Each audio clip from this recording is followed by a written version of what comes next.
It was one of the most complex, audacious military operations in decades. But how did US Special Forces take the Venezuelan President Nicolas Maduro in the dead of night? I spent many years flying in support of UK Special Forces on similar helicopter assault operations. We will lift the lid on how Operation Absolute Resolve went down. Stay with us. This is the Security Brief.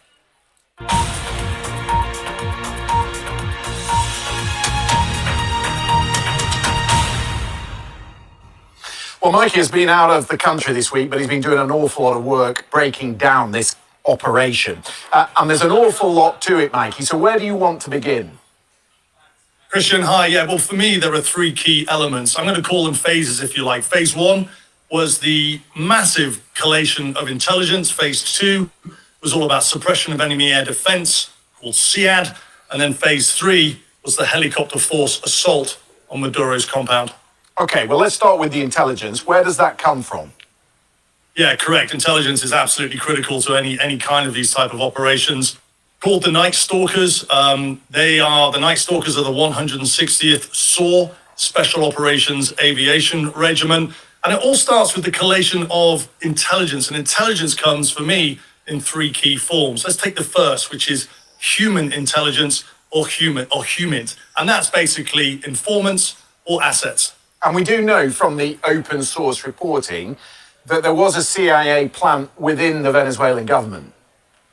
Yeah, the CIA started collating this human intelligence, this HUMINT, back in August 2025, using a source inside the Venezuelan government that they managed to persuade or turn. And that source basically would have been giving pattern of life. This is going to come up a lot, Christian, when we're talking about intelligence. So understanding what Maduro's behaviors were, what his movements were, what the trends were and what his locations were, and even, according to some reporting, what he ate. And presumably what his communications were, who he was talking to.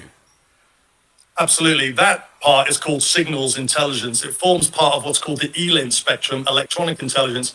Signals intelligence is basically listening into communications, triangulating through telephone calls where Maduro was, but also who he's talking to, who within his inner team is he talking to, who are the important people that form that, what we call a spider network of intelligence, and as important, what they were talking about. How do you go about that? What sort of equipment would they be using? I mean, the critical capabilities, as a term that we use in the military, would be the RQ-170 Sentinel stealth drone. I think we've got some video footage here. It's important to say that you don't see these aircraft very often.